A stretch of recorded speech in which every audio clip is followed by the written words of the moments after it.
So, a few months back, this whole Innovation Places thing that was run through Connecticut Innovations and CP Next gave Bristol a wonderful opportunity to apply to get some additional dollars from CP Next that would allow for some kind of creation of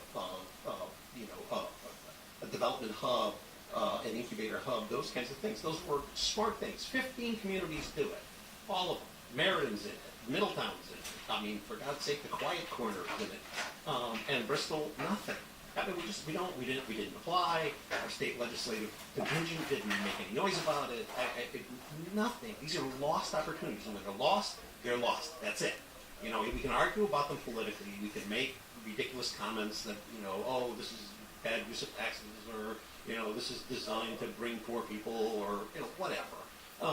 But the fact is, it's an economic development opportunity, and we fund it.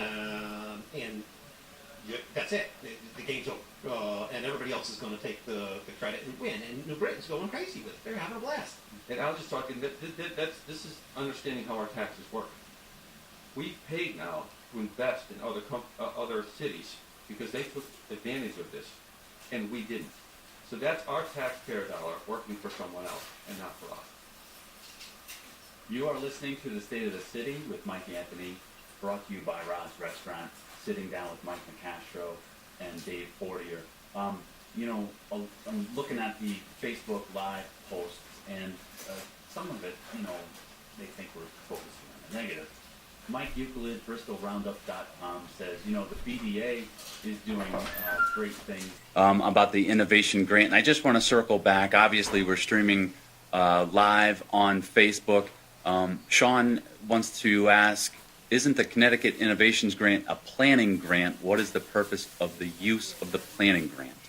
Well, it's a whole bunch of different things, right? It's to create these pods of innovation, which means all the things that go along with it. If you listen to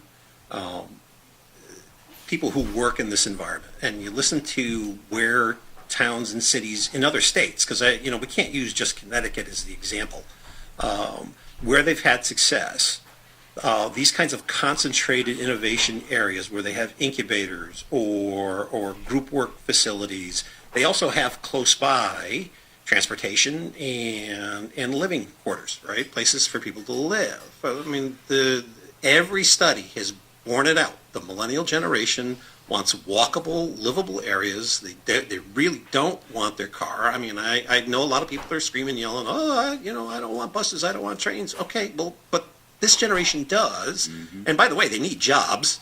And it would be nice if they paid for us in our retirement. And so, that's the general idea behind this. These initial grants are basically to do the initial study, and then just kind of decide. And distressed urban areas like New Britain, like Middletown, like some of the other cities who have applied for this, can build around that. It's still a long, long way before you get to that, but what it does is if you create these job hubs, what the hopefulness is that the housing and other pieces will come with it.